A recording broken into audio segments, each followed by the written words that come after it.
तेरी वाणी जीवन की रोटी, नैनों की ज्योति अंधेरा मिटाती।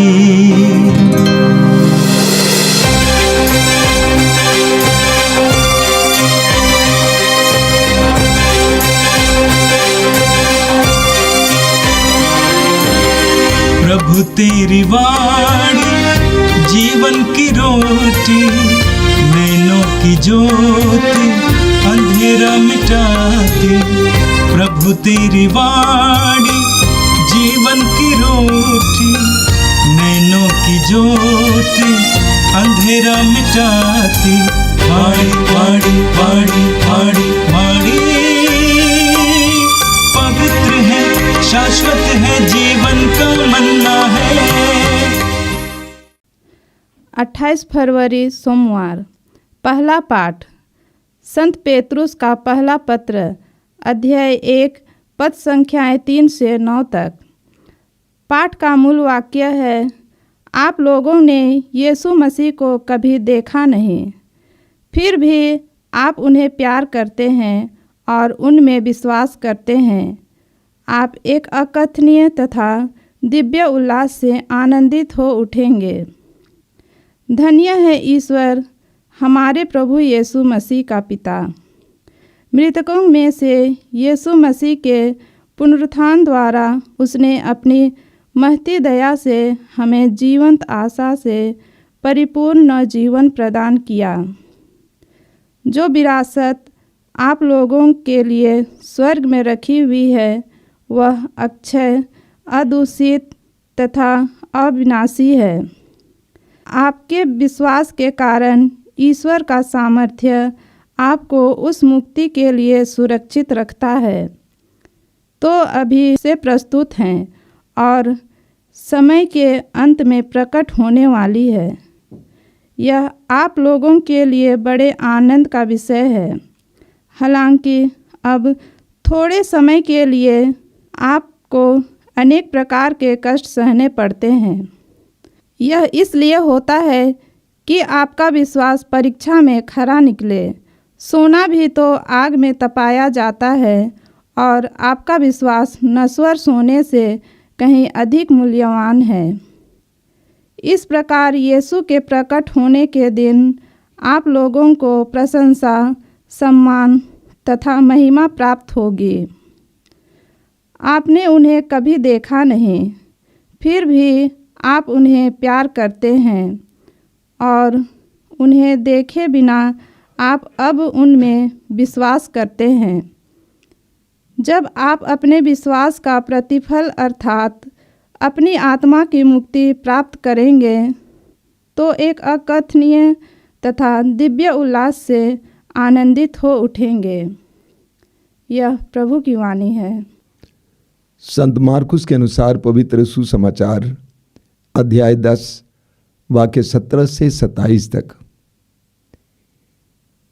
यीशु किसी दिन प्रस्थान कर ही रहे थे कि एक मनुष्य दौड़ता हुआ आया और उनके सामने घुटने टेकर उसने ये पूछा, भले गुरु, अनंत जीवन प्राप्त करने के लिए मुझे क्या करना चाहिए? यीशु ने उससे कहा, मुझे भला क्यों कहते हो? ईश्वर को छोड़ कोई भला नहीं। तुम आज्ञाओं को जानते हो, हत्या मत करो, व्यभिचार मत करो, चोरी मत करो, झूठी गवाही मत दो, किसी को मत ठगो, अपने माता पिता का आदर करो। उसने उत्तर दिया, गुरुवर, इन सब का पालन तो मैं अपने बचपन से करता आया हूं। यीशु ने उसे ध्यानपूर्वक देखा और उनके हृदय में प्रेम उमड़ पड़ा। उन्होंने उससे कहा, तुम में एक बात की कमी है। जाओ, अपना सब कुछ बेचकर गरीबों को दे दो और स्वर्ग में तुम्हारे लिए पूंजी रखी रहेगी, तब आकर मेरा अनुसरण करो। यह सुनकर उसका चेहरा उतर गया और वह बहुत उदास होकर चला गया, क्योंकि वह बहुत धनी था। यीशु ने चारों ओर दृष्टि दौड़ाई और अपने शिष्यों से कहा, धनियों के लिए ईश्वर के राज्य में प्रवेश करना कितना कठिन होगा। शिष्य यह बात सुनकर चकित रह गए। यीशु ने उनसे फिर कहा, बच्चों, ईश्वर के राज्य में प्रवेश करना कितना कठिन है। सुई के नाके से होकर ऊंट का निकलना अधिक सहज है, किंतु धनी का ईश्वर के राज्य में प्रवेश करना कठिन है। शिष्य और भी विस्मित हो गए और आपस में कहने लगे, तो फिर कौन बच सकता है। उन्हें स्थिर दृष्टि से देखते हुए यीशु ने कहा, मनुष्यों के लिए तो यह असंभव है, ईश्वर के लिए नहीं, क्योंकि ईश्वर के लिए सब कुछ संभव है। यह प्रभु का दिव्य सुसमाचार है। ख्रिस्त प्रभु की जय। मेरे प्रिय भाई और बहनों, आज के सुंदर दिन के लिए हम प्रभु को धन्यवाद दें, साथ ही साथ बीते एक महीने के लिए धन्यवाद दें। हम आज इस महीने के अंतिम दिन में हैं। इसके साथ साथ हम सारे विश्व में शांति के लिए प्रार्थना करेंगे, क्योंकि रूस और यूक्रेन के बीच इन दिनों युद्ध चल रहा है, जिसके कारण सारे विश्व पर अशांति का बादल छाया हुआ है। हम सभी विश्वासियों को विश्व में शांति के लिए प्रार्थना करने की जरूरत है। साथ ही साथ हम अपने देश के लिए प्रार्थना करेंगे, जहां इन दिनों चुनाव चल रहे हैं। प्रभु से प्रार्थना करें कि सही और अच्छे सरकार मिले, साथ ही साथ लोगों को प्रज्ञा मिले कि वे सही नेताओं को चुनें और चुनाव निष्पक्ष, न्यायपूर्ण और शांतिपूर्ण हो। आज का पहला पाठ पेतरुस के पहले पत्र से लिया गया था। पेतरुस का पहला पत्र प्रभु यीशु के मुख्य शिष्य पेतरुस ने उन कलीसियाओं के लिए लिखा था जो पूरे रोमा साम्राज्य में फैली हुई थी और गैर यहूदी थे। गैर यहूदी मसीहों को संबोधित करते हुए पेतरुस ये पत्र लिखते हैं।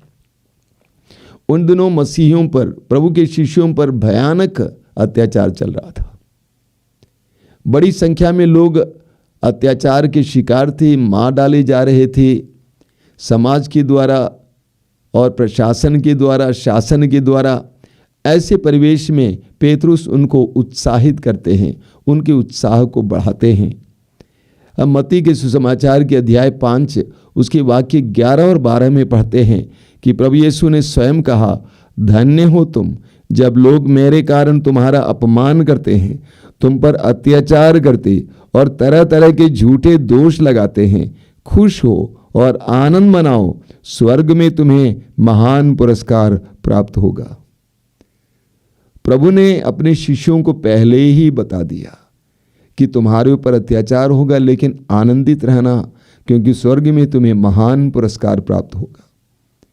यूहन्ना के सुसमाचार के अध्याय 15 वाक्य 18 और 19 में प्रभु कहते हैं, यदि संसार तुमसे बैर करे तो ये जान लो कि उसने मुझसे पहले बैर किया। यदि तुम संसार के होते तो संसार तुमको अपना समझकर तुमसे प्यार करते, लेकिन मैंने तुमको संसार से अलग किया है। इस संसार में मसीहों के लिए अत्याचार लिखा हुआ है। ऐसे परिवेश में पेतरुस अपने विश्वासियों को अनंत जीवन के बारे में समझाते हुए, उस आशा पर बने रहने के लिए समझाते हुए, उस अत्याचार के समय प्रोत्साहित करते हैं। पेतरुस कहते हैं, आपके विश्वास के कारण ईश्वर का सामर्थ्य आपको मुक्ति के लिए सुरक्षित रखता है, तो अभी से प्रस्तुत है और समय के अंत में प्रकट होने वाला है। आगे, ये आप लोगों के लिए बड़े आनंद का विषय है। हालांकि अब थोड़े समय के लिए आपको अनेक प्रकार के कष्ट सहने पड़ते हैं। यह इसीलिए होता है कि आपका विश्वास परीक्षा में खरा निकले। सोना भी तो आग में तपाया जाता है और आपका विश्वास नश्वर सोने से कहीं अधिक मूल्यवान है। पेतरुस अपने विश्वासियों को समझाते हैं, ये अत्याचार आपके विश्वास की परख के लिए है, आपके विश्वास के शुद्धिकरण के लिए है। जिस तरह सोना आग में तपाया जाता है, शुद्ध किया जाता है, उसी तरह आप भी अत्याचार में तपाए जाते हैं और आपका विश्वास शुद्ध किया जाता है। इसलिए टूटना नहीं, निराश नहीं होना, अत्याचार से भागना नहीं। आगे पेतरुस कहते हैं कि मैं प्रभु को धन्यवाद देता हूँ, आपने उन्हें कभी नहीं देखा, फिर भी आप उन्हें प्यार करते हैं और उन्हें देखे बिना आप उन पर विश्वास करते हैं।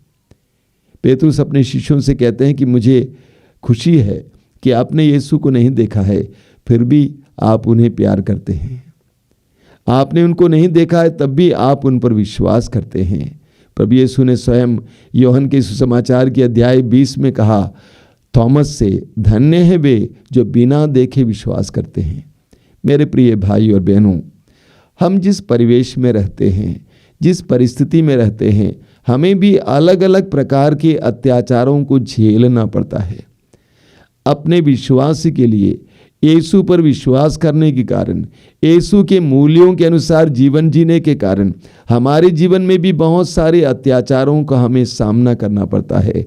अपने परिजनों से, अपने परिवार के लोगों से, समाज से, शासन से, अधिकारियों से। उन सारे क्षणों में पेतरुस की ये बातें हमें याद आए कि जिस तरह सोना आग में तपाया जाता, उसी तरह हमारा विश्वास भी इस अत्याचार और पीड़ाओं में तपाया जाता है और उसकी परीक्षा होती है। आज के सुसमाचार में प्रभु यीशु हमें धन के जोखिम के बारे में समझाते हैं। देखिए, इस संसार में जीने के लिए हमें धन आवश्यक है। बिना धन के हम अपने आवश्यकताओं की पूर्ति नहीं कर सकते हैं। यानी इस संसार में जीने के लिए हमें धन की आवश्यकता है, लेकिन यही धन अनंत जीवन के लिए एक बहुत बड़ी बाधा बन सकता है। अगर धन के प्रति हमारा मोह ज़्यादा है तो वही धन अनंत जीवन के लिए एक बहुत बड़ी बाधा बन सकता है। आज के समाचार में आपने सुना, यीशु किसी दिन प्रस्थान कर ही रहे थे कि एक मनुष्य दौड़ता हुआ आया और उनके सामने घुटने टेकर उनसे पूछा, भले गुरु, अनंत जीवन प्राप्त करने के लिए मुझे क्या करना चाहिए? सुसमाचार में हम पढ़ते हैं कि प्रभु यीशु एक जगह से जा रहे थे। एक आदमी यीशु के पास दौड़ता हुआ आता है और घुटना टेकता है और पूछता है, अनंत जीवन प्राप्त करने के लिए मुझे क्या करना चाहिए? शब्दों का ख्याल करना, दौड़ते हुए आना और घुटना टेकना इस बात का संकेत है कि उसके अंदर कितनी इच्छा थी, कितना उत्साह था। वो चाहता था कि वो अनंत जीवन प्राप्त करें, क्योंकि प्रभु यीशु अनंत जीवन के बारे में, ईश्वर के राज्य के बारे में प्रचार करते थे और शायद उसने सुना भी होगा। इसीलिए प्रभु के पास आता है और कहता है कि अनंत जीवन पाने के लिए मुझे क्या करना चाहिए? प्रभु ने उसको समझाया, नियमों का पालन करो।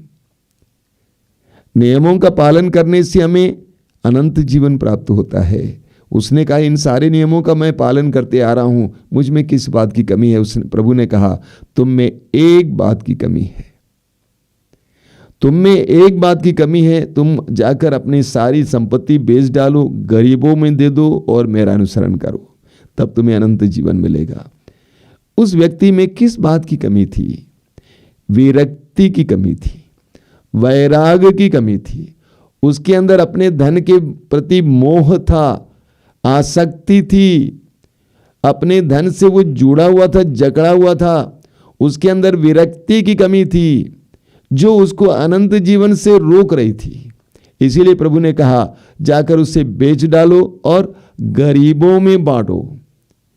ऐसे लोगों को मत दो जहां से वापस पाने की इच्छा या पाने की उम्मीद है, बल्कि गरीबों में बांटो और मेरा अनुसरण करो। एक एक शब्द बहुत महत्वपूर्ण है, एक एक शब्द बहुत महत्वपूर्ण है। वचन में लिखा हुआ है कि वो उदास होकर चला गया। आगे मार्कुस लिखते हैं, क्योंकि वो धनी था, वो उदास होकर चला गया, वो धनी था। मत्ती के सुसमाचार के अध्याय 6 वाक्य 21 में प्रभु यीशु कहते हैं, जहां तुम्हारा खजाना वहां तुम्हारा हृदय होगा। जहां तुम्हारा खजाना वहां तुम्हारा हृदय होगा। वो व्यक्ति अनंत जीवन प्राप्त करना तो चाहता था, लेकिन उसके अंदर इच्छा शक्ति नहीं थी। इच्छा थी, इच्छा शक्ति नहीं थी कि मैं धन को छोड़ दूं अनंत जीवन के लिए। उसका दिल धन में था, इसीलिए उसकी ओर वापस गया। मत्ती के सुसमाचार के अध्याय 6 उसके वाक्य 24 में प्रभु यीशु कहते हैं, कोई भी 2 मालिकों की सेवा नहीं कर सकता है। कोई भी धन और ईश्वर दोनों की सेवा नहीं कर सकता है, किसी न किसी को चुनना होगा। ईश्वर को और अनंत जीवन को प्राप्त करने के लिए हमें उसको अपनी प्राथमिकता बनानी है। हमें शायद कभी धन छोड़ना भी पड़ सकता है, लेकिन इसके लिए तैयार होना चाहिए। लूकस के समाचार के अध्याय 19 में हम एक दूसरे धनी के बारे में पढ़ते हैं। वो भी बहुत धनी था, उसका नाम था जक्केउस। उसने क्या किया? उसने यीशु को अपने घर पे स्वागत करने के लिए अपनी संपत्ति में से आधी संपत्ति गरीबों में दे दिया और जिनको उसने ठगा था चौगुना वापस लौटा दिया। यीशु और अनंत जीवन को प्राप्त करने के लिए उसने धन को छोड़ने का वो इरादा किया। आज के समाचार की जो धनी थे उसके अंदर वो इरादा नहीं था। धन एक बहुत बड़ी बाधा बन सकता है हमारे सुसमाचारी जीवन के लिए। अनंत जीवन के इस महाप्रयास में हम पढ़ेंगे तिमोथी का पहला पत्र उसके अध्याय 6 वाक्य 10 में। तिमोथी का पहला पत्र अध्याय 6 वाक्य 10 में संत पौलुस कहते हैं, धन का लोभ हर प्रकार के पाप की जड़ है। धन का लोभ हर प्रकार के पाप की जड़ है। जब हमारे अंदर धन का लोभ होता है, मोह होता है, उसको प्राप्त करने के लिए हम क्या क्या नहीं करेंगे। इसीलिए प्रभु यीशु ने सुसमाचार में आगे हमने सुना, प्रभु ने क्या कहा? प्रभु ने कहा, बच्चों, ईश्वर के राज्य में प्रवेश करना कितना कठिन है। प्रभु कहते हैं, धनियों के लिए ईश्वर के राज्य में प्रवेश करना कितना कठिन है। कितना कठिन है प्रभु समझाते हैं। क्या है? सुई के नाके से होकर ऊंट का निकलना अधिक सहज है, किंतु धनी का ईश्वर के राज्य में प्रवेश करना कठिन है। प्रभु कहते हैं, सुई के नाके से होकर ऊंट का निकलना आसान है। आपने सुई देखी है, कितनी छोटी होती है, उसका नाका भी अब देखे हैं, बिना चश्मे के मैं उसके अंदर धागा नहीं डाल सकता हूं। उसमें से होकर एक ऊंट आपने देखा कितना बड़ा होता है। एक ऊंट गुजर सकता है, लेकिन धनी का ईश्वर के राज्य में प्रवेश करना कठिन है। ये धनी का अर्थ क्या होता है? कौन है धनी? जो अपनी शक्तियों पर निर्भर रहता है, जो अपनी शक्तियों से मोह रखता है, अपने बाहुबल पर निर्भर रहता है, अपने शारीरिक शक्ति पर निर्भर रहता है, अपने धन की शक्ति पर निर्भर रहता है, अपने बुद्धि की शक्ति पर निर्भर रहता है, अपनी प्रतिभाओं की शक्ति पर निर्भर रहता है, अपने नाम की शक्ति पर निर्भर रहता है। ये धनी है। हो सकता है कि हम में से कई लोग आर्थिक रूप से पैसे के मामले में गरीब हों, लेकिन धनी हो सकते हैं। तो प्रभु कहते हैं, धनियों का ईश्वर के राज में प्रवेश करना कितना कठिन है। जो अपनी शक्तियों पर निर्भर रहता है, उसके प्रति मोहित है, उसके प्रति लोभ रखता है, वह ईश्वर के राज में प्रवेश नहीं कर सकता है। तो शिष्यों ने प्रभु से पूछा, अगर ऐसी बात है तो कौन बच सकता है? कौन ईश्वर के राज में प्रवेश कर सकता है? प्रभु ने कहा, ईश्वर के लिए सब कुछ संभव है। धनियों के मन और हृदय और जीवन को परिवर्तित करने में ईश्वर सक्षम है, समर्थ है। जक्केउस के जीवन में प्रभु यीशु आए और जक्केउस का जीवन परिवर्तित हुआ। वो भी बहुत धनी था, लेकिन वो ईश्वर के राज्य के योग्य बना, ईश्वर के राज्य में प्रवेश करने योग्य बना। आज हम प्रभु से प्रार्थना करेंगे। सबसे पहले अपने लिए प्रार्थना करेंगे कि हमारे अंदर इस सांसारिक चीज़ों के प्रति जो लोभ है, जो लालच है, हालांकि हमें इसको छोड़ के जाना है, तब भी बहुत लोभ है, लगाव है, आसक्ति है। इस आसक्ति से प्रभु हमें छुटकारा दे। धन चाहिए, संसार की चीज़ें चाहिए, लेकिन इससे हम आसक्त ना हों, उससे हम लिपटे ना, उसका इस्तेमाल करें, अनंत जीवन के योग्य जीवन जिएं। हम प्रार्थना करें। साथ ही साथ संसार भर के सभी आर्थिक रूप से धनियों के लिए प्रार्थना करें कि वे ईश्वर के राज्य की कामना करें, अनंत जीवन की कामना करें। न केवल इस संसार में अच्छे से जीवन जीना, मजे से जीवन जीना नहीं, अनंत जीवन के योग्य जीवन जीने के लिए वे तैयार हों और उसके लिए वे इच्छुक हों। इसके लिए हम प्रार्थना करेंगे। आइए हम प्रार्थना करें। प्रभु यीशु, धन्यवाद देते हैं आज के सुंदर दिन के लिए, तेरी एक एक शिक्षा के लिए धन्यवाद देते हैं। प्रभु हम प्रकट नहीं कर पाते हैं कि किस तरह तू अपने पवित्र वचन के द्वारा हमें जीवन का मार्ग बताता है, क्या करना चाहिए, क्या नहीं करना चाहिए, कैसे जीवन जीना चाहिए, किसके प्रति कितना लगाव होना चाहिए। प्रभु तेरे इन वरदानों के लिए धन्यवाद, तेरे इन वचनों के लिए धन्यवाद। आज हम प्रार्थना करते हैं तेरे प्रति, तेरे राज्य के प्रति हमारे अंदर उत्साह बढ़ा दे। अनंत जीवन के योग्य जीवन जीने के लिए हमें कृपा दीजिए। इस संसार में रहते हुए भी हमें अपनी दृष्टि स्वर्ग की ओर लगाने के लिए कृपा दीजिए। ए प्रभु यीशु, इन वचनों को सुनने वाले मेरे भाई बहनों को आशीर्वाद देना। आज का संपूर्ण दिन उनके लिए आशीष का दिन हो। वे जहां कहीं भी जाएं, जो भी करें, उस पर तेरी आशीष हो। हमारी प्रार्थना को स्वीकार कर, आमीन। प्रभु तेरी वाणी जीवन की रोटी, नैनों की ज्योति अंधेरा मिटाती। वाणी वाणी वाणी वाणी वाणी